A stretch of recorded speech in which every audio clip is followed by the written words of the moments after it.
would just introduce yourself. My pleasure. Thanks for having me. My name is Lily Zehner. My professional title is Dr. Lily Zehner, but I don't have any kind of attachment to it, but you'll see that name on my website and such. I am a local sex therapist here in Denver. I see individuals and relationships. I like to say relationships because I don't just see monogamous folks. I see folks in all kinds of different relationship configurations.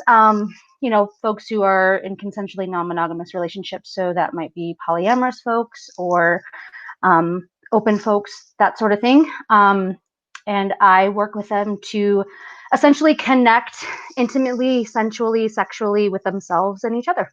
I help them do that. That's awesome. And Yeah. it makes me really want to work on what I tell people I do. That sounds way more fun. Um,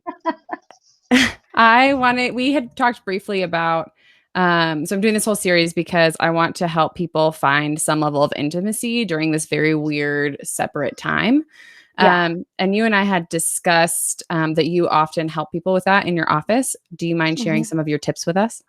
Sure. So obviously, as you can imagine, that is the focus right now in my work with folks because I'm doing virtual sessions. So I'm still seeing a lot of clients just virtually. So certainly, as we're in this new kind of really strange world and context, it's been even more important for folks to be intentional, honest with themselves and each other about what life looks like right now, what they are able to offer and not in terms of intimacy, connection, responsibility, those sorts of things, because life has just changed so drastically. And obviously, it's impacted every one of our relationships, whether they're in our homes with us or not. So, a lot of the work that I'm doing right now with folks is just learning how to really practice the skills and practices that they have developed in their work with me thus far, or creating new ones. Just really understanding like how can we get through this very difficult time with as little suffering and disconnection as possible. Yeah, I think that's awesome. So, something that I often find in people who come into my office is they might not even know how to figure out what they can and can't offer, let alone communicate it. Do you have any suggestions for that? Yeah, so I know that not part of, but a lot of what we're going to be talking about and focusing on today is mindfulness. And that is a huge piece of the work that I do with folks. Mindfulness is really just a noticing. It's noticing what's happening in the moment, in the here and now, in our bodies, in our hearts, in our minds, in our spirits. And the very first piece that I will tell folks in terms of being able to identify what they can and can't give is to really just say, like, where am I right now? What do I have the bandwidth for? What is an absolute no? And once they can really identify that for themselves, then the next step is to say, like, how do I communicate this with my partner? How do I honor this within myself and honor my partner at the same time, or my family members, or whatever relationship it is that they're trying to figure that answer out for. But the biggest number one piece is checking in with ourselves, and that often is the most difficult for people. It's really hard for folks to sit with themselves, to breathe with themselves, because the information that may come up for them may be really difficult for them to own and to communicate with their partners because they may feel shame about that. They may feel like their needs are too much or they don't have enough to give. And so, the biggest practice is just allowing yourself the space to ask yourself the question and then to allow yourself to listen to the knowing. Glennon Doyle Melton, who I love, talks a lot about this as the knowing and a capital K for the knowing. And it's something that I've worked with my clients throughout all the years that I've been working in. And it's something that I try to cultivate in myself every day, is that we have the answers within ourselves. We just don't often slow down enough to get quiet and listen to what it is that we know. And for a lot of reasons, is because we don't want to hear the answer, because then we have to do something with that. I love that. I think that that really applies to what I do too, in terms of I'm not here to give you the answers. I'm here to offer suggestions when you get stuck, and then you have to figure out what fits or Yeah. doesn't fit for you individually. So I Yeah, think that's thousand awesome. percent. Do you have people write it down? Do you have people like do breathing exercises? How do people Sure. who can't hear the knowing, how do they hear it? Yeah, so that's a really good question because it looks different for different people. For some people, meditation is a really beautiful medium for them to be able to slow down and be quiet. For some people, that is incredibly overwhelming and intimidating. And so being able to write it down feels different because there's some kind of action, there's some kind of movement. It's not so still, it's not so quiet. It can be in walking. Meditation can be found in so many different things. It's not just about sitting and being still and quiet, although that's how we often think of it. But walking can be an incredible meditation. Something that I often offer to people that they don't at first think of as like a mindfulness or a meditation practice, but actually can find it to be really helpful, is washing your hands. So very intentionally and thoughtfully, you know, uh, turning the water on, really feeling the temperature of the water on your hands. So if you prefer a warmer temperature, finding that warm temperature and really enjoying, savoring that feeling, and then very slowly putting the soap on your hands and really lathering them, watching the soap bubble up, and then watching the soap wash away and down the drain. And sometimes even just that kind of um, 2 minute, 3 minute exercise can allow enough space for the knowing to arise, to come up. There's so many different ways that we can do this. And so I will just encourage people to experiment. It's really an experiment of like, what is the space? What is the way in which you can connect to your inner knowing? What does that look like? What does that entail? And how can you put that into practice? Not just when you have one particular question, but really often. Like, how often are we checking in with ourselves to just know like how we are and where we're at and what we need? Another thing that I will offer to people as a suggestion. I actually have it written down on little hearts that I will give to people.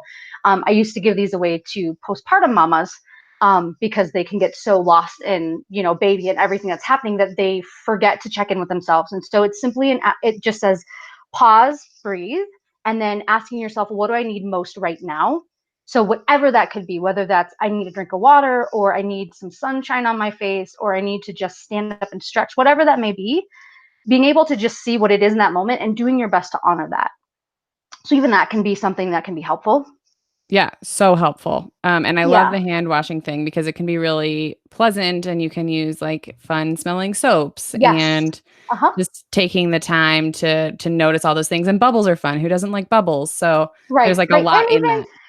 And even yeah, because it can become a sensual experience, and mindfulness is, really helpful when we check into our senses. And so the more we can engage all of our senses. So that made me think, even further, taking a step further of washing the hands is, if you've got a really soft towel that you really love the feeling of, like even taking an extra second to feel that as you dry your hands off.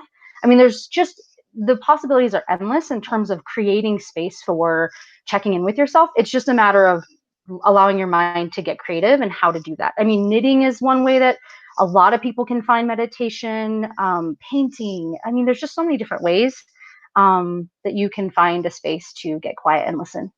Yeah, I think that's awesome. So, say you know what you want in these moments of intimacy with your partner, and that can be physical intimacy, that can be emotional intimacy. You can take it wherever you want. But Mhm. do you have any suggestions for people to ask for what they need, or do you just have to rip off the band-aid and do the thing? I think the thing that is really helpful is to sometimes people are just like, I don't even know how to begin to say this. And I will say, start by saying, I need, and fill in the blank. It's as straightforward and direct as it can possibly be. And as hard as it may be to say that, I think it's if there's a way that you can give yourself permission to own that need, it gives you a different presence as you communicate that. It can give you a level of confidence. Like, can you tell yourself, like, I deserve to have my needs met? So I'm gonna come from that place. So when I say I need a hug, I'm not going to be shameful about that. I'm not going to feel like it's asking for too much. I'm going to do my best to focus on myself and not my partner's response or reaction to that, because I'm not going to pretend like there are lots of reasons why people have never or stop communicating their needs with their partners, because sometimes their partners don't respond kindly. Sometimes they're, dismissed, or they're shamed for their need, et cetera, et cetera. So I don't want to in any way give the impression that it's so simple and easy. It's just, all I have to say is I need X. It's not that simple. But I think the more that we can give ourselves permission and allow ourselves to have needs because we're humans, which just actually means we have needs, the more that we can come from a place of, I am worthy of having my needs met just as anyone else. And so in order for me to get my needs met, I have to ask for them. I have to name them. I have to own them. Isn't it so interesting how sometimes that is the hardest with the people we care the most about, who care the most about us, that we want to be most seen by, that we want to see the most of. And sometimes like that's where we get stuck. Yeah. Yeah. But it also makes sense too, because they're the ones that we're the most fearful of losing. And so we can get in this place of, oh my gosh, if I have too many needs, or if I have any needs, what's going to happen? Is my partner going to say, oh my God, this person is so high maintenance, or this person has so many needs, or they're so needy. God, I fucking hate that word. I hate that word. And yet that is a fear of like, so many times I hear that of like, well, but then I don't want my partner to see me as needy. And I'm always quick to say, listen, we are human. We have needs, period. There's no judgment. It just is. And the more that you can accept that and understand that, and own that as a truth of, I have needs because I'm human, and that's it, the more you're going to be able to come from a place of worthiness. And, our partners, want to please us. To, they want to give us, they want to meet our needs. And so they can't do that if we don't give them give them the information. They can't read our minds. We can't read theirs.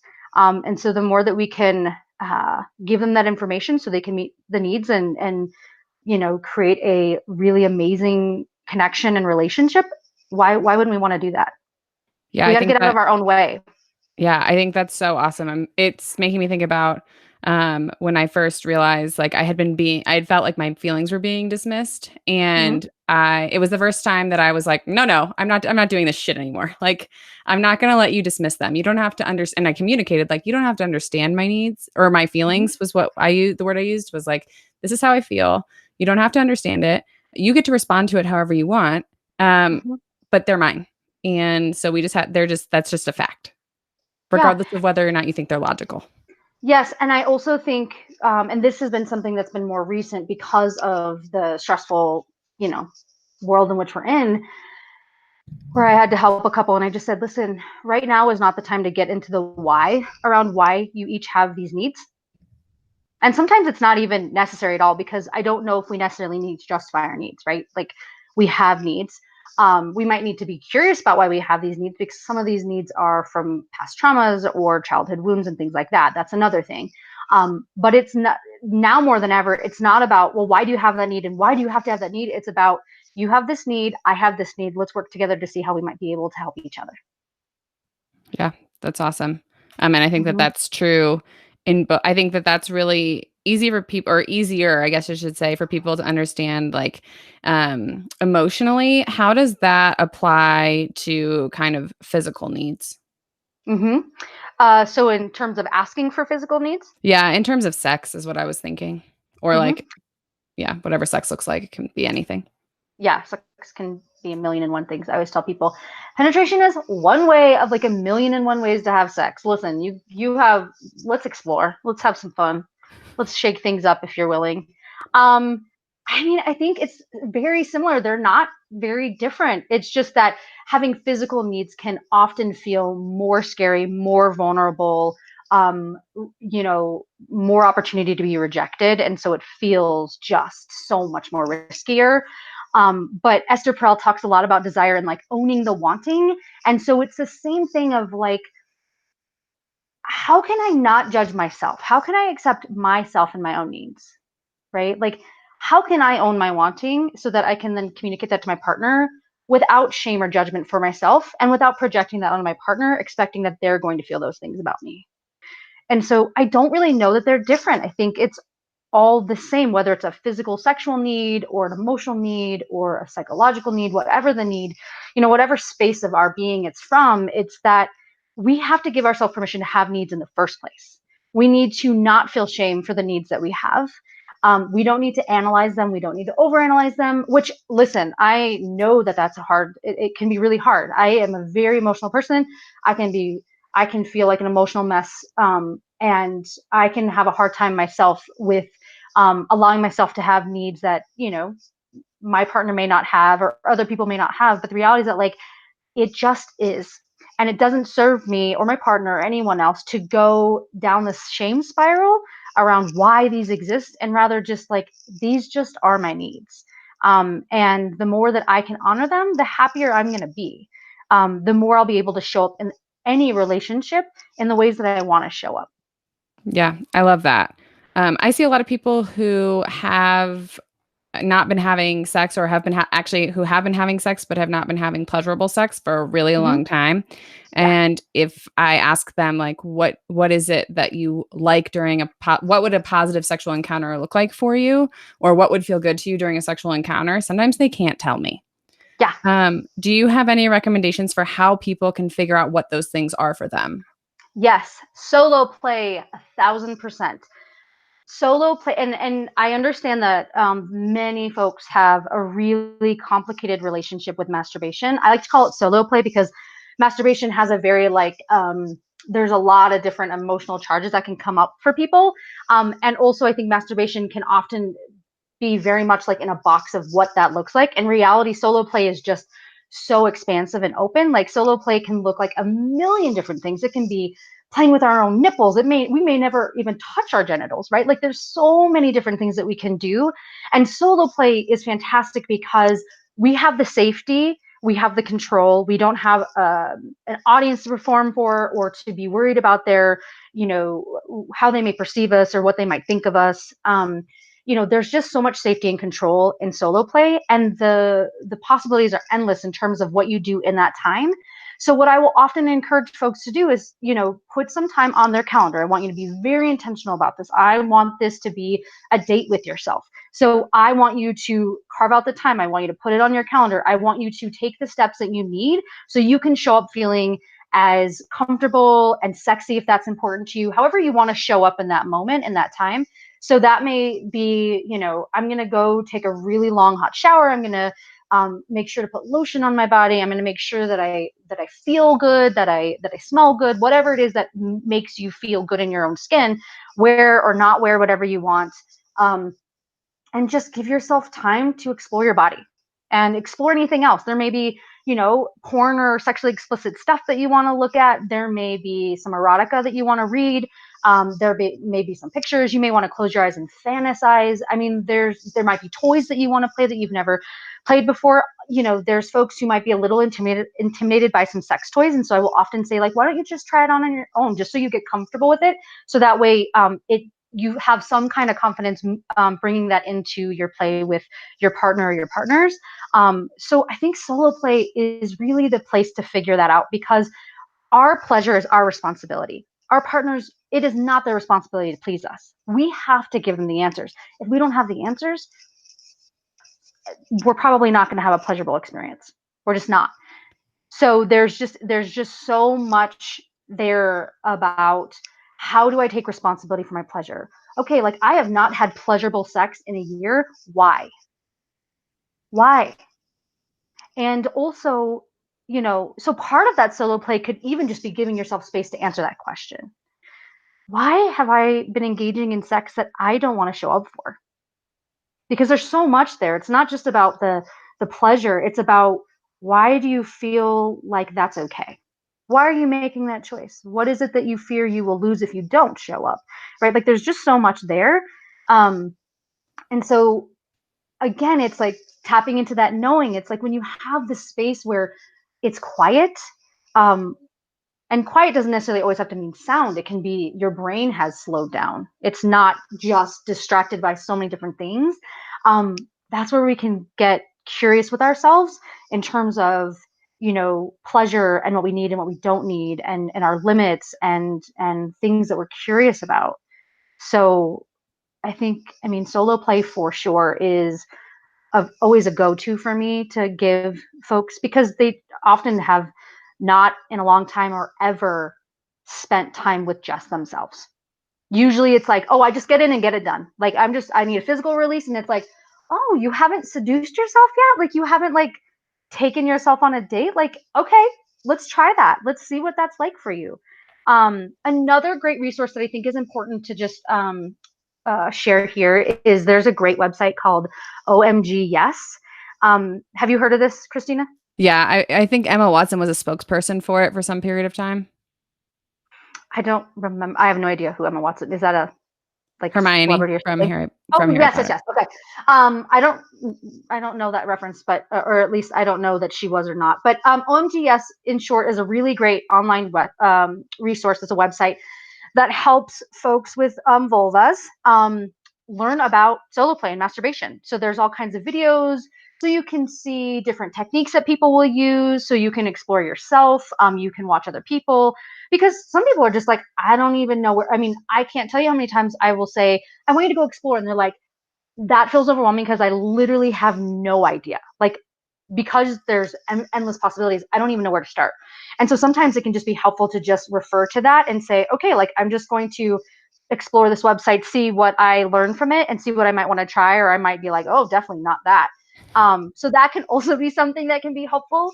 And there's lots of there's all kinds of different books on solo play that can be helpful for people if they want to read something just to give them some idea because they might just be like, I don't even know where to start. Like, do I use lube? Do I use a toy? Do I use my fingers? Do I do it on my bed? Do I do it in the bathroom? Like, it can be really overwhelming. So I sometimes just remember having a book or a website or something to ground them and like, what do I do? It can be helpful. totally because if you just Google how do I masturbate, you're gonna get a lot of weird stuff. And I know because I've done it. Yes, And I yes. was I remember being like actually really grateful. I logged on to OMGS and saw I was like, "Oh, this is actually very instructive," because a lot Mm-hmm. of things again, when you Google how do I masturbate or when you look at like I'm sure there's an American Girl, the body book or something probably talks Yeah, about it, but they're like cartoon yeah, images and you're like, "I don't understand the physics of what is happening here." Like, right. okay, this is like one single snapshot in time, but the nice thing about OMGS is it's actually people with vulvas solo Yeah, like engaging in solo play, which is super helpful. yeah. That's like, oh, this makes sense. Like now I get it. This brings it to life. Hmm. I also think too, um, it can be helpful just to understand that people masturbate in so many different ways, Hmm. in so many different ways, and so we can get ideas of things that we're like, oh, my brain never even thought of that, and actually that sounds amazing. Like for some people, they're like, oh, I don't have to use a dildo. Hmm. Well, now I actually want to do it, and it's like, yeah, you can do or not do anything you want. I mean, because again, it's your time, it's your space. Like there's no one telling you what you do or don't do. And if there is some kind of voice in your head, then I want you to work with someone to help you let go of that voice, to give it back to whoever it belongs to, because it's getting in the way of your sex and your pleasure, and we don't want that. Perfect. Perfectly said. That was awesome. I'm just processing so much from that. Thank Good. you so much for your expertise on Yeah. that because that is a conversation that comes up a lot. I hear from a Hmm. lot of people like, I don't know what I like. I don't know how to find out. I don't masturbate. I've never masturbated, or like I tried it and I don't know how to do it. Um, Yeah. and then it's like kind of a hard conversation about if you don't know what you like, how could your partner possibly know what you like? Right. Right. And the other piece too is, if you're showing up for sex that you don't enjoy, but you are on some level pretending, you're actually enforcing your partner to do things you don't enjoy. Which, no, no, I don't want that for you. I want you to enjoy it. I want you to want to show up. And so, um, yeah, it's just really, really important and necessary for us to have that information to share with our partners. The thing that just popped in my head too that I want to make sure I name is, as I was just talking about, like whatever voice may be in your head and like being able to give that back to the person it belongs to. Um, God can often be a thing that shows up in the bedroom with folks. And that is a really hard thing to navigate. So, this is a piece that I absolutely will recommend people to work with a sex therapist to say, I'm having a really hard time, um, you know, uh, honoring my, my sexuality or my pleasure or my sexual needs and desires because of my, my religious background, my upbringing, whether it's something that they currently practice now or not. It can be really helpful for someone to guide them in that process. I do a lot of that work with folks because it's hard. It's like there's a whole lot of unlearning and unbecoming that comes of that, of like, this is another piece of mindfulness of like, okay, so here are my beliefs, here are the things that show up in the bedroom for me. What is actually mine and what is actually someone else's? And how can I give that back to the other person or to the other people and own and keep only what's mine and what's true for me today? That is such a powerful, incredible process to have with people, to be able to get to see them like shed those unnecessary like weights and burdens, and be able to like really show up authentically, is just like one of the best things. Well, yeah, and I think that's such a good point. I'm really glad you brought that up. And people can bring those things into situations, and it can be sex or otherwise, in the bedroom or Yeah. otherwise, and not even Hmm. realize that they're bringing them with them, but still Yeah. carry the weight of it. Yeah. Even Yeah. people who have not been religious for a long time, they consider themselves non-religious, they consider Yeah. themselves non-practicing, but Yeah. still like find a lot of discomfort in, and all sorts of things. Can be, again, in the bedroom, can be the way that other people present themselves, can be clothes, can be all sorts of things. So Yeah. it's such a good point.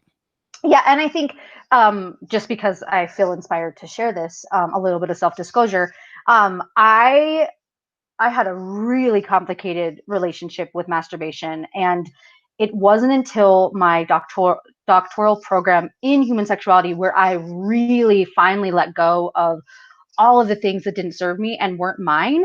But it took a long time for me to get there, because even with all the work that I had done personally, I still had some things that I had to really look at and clear and let go of, so that I could like really, really claim my sexuality and have it be my own, and not, tainted by, a religion that I no longer even participated in. Right. And so at any point in our lives, we can say we want different, or we want to look at this, we want to question it, we want to challenge it. At any moment in our lives, we can do that, and we can make shifts and let go and accept, and whatever the process may look like for us. So I think it's really important for me to say that, because I have people at all stages in their lives, at every different age, that sometimes will say like, why did it take me until now? Why did I wait until now? And it's like, for whatever reason, it's not been until now. But trust the process and know that like you're here, you're finally doing it. Like it doesn't matter when you get here, but that you're here. Yeah, that's great. I also find myself falling into the trap of like, I shouldn't need someone else. I shouldn't have to hire someone else. I shouldn't need someone else to bring me through this process. I should just know and be able to do it. And it's so funny, right? Because I hear that all the time in my own office, where people are like, Sure. "Oh, it's so simple," and I'm like, "It's simple because there's a lot of backstory and back stuff that you didn't necessarily have." We just got to cut to the answer, and there's no yes, it seems simple. Hindsight is always 2020. Mm-hmm. And I was reading, I think it was actually a fiction book recently, but there was a therapist in the book that was talking about like, she asked her client, "Do you think that you could pull out one of your own teeth with a pair of pliers?" And the patient was like, "I mean, technically, yeah, I think I could figure out how to do it." And she's like, "But would you make yourself do it?" And she was like, "No, I don't think so." She's like, "This is basically dentistry, right? You could do it yourself, but it'll be way easier if you let me do it." Yes, and we also don't have the emotional, like we're not tangled up emotionally to whatever it is, right? Like we get to be the person who guides someone in a very loving, grounded way when they are not themselves in a grounded place, right? Like when I hear should, it is all I hear is someone else is telling me, someone else is informing me.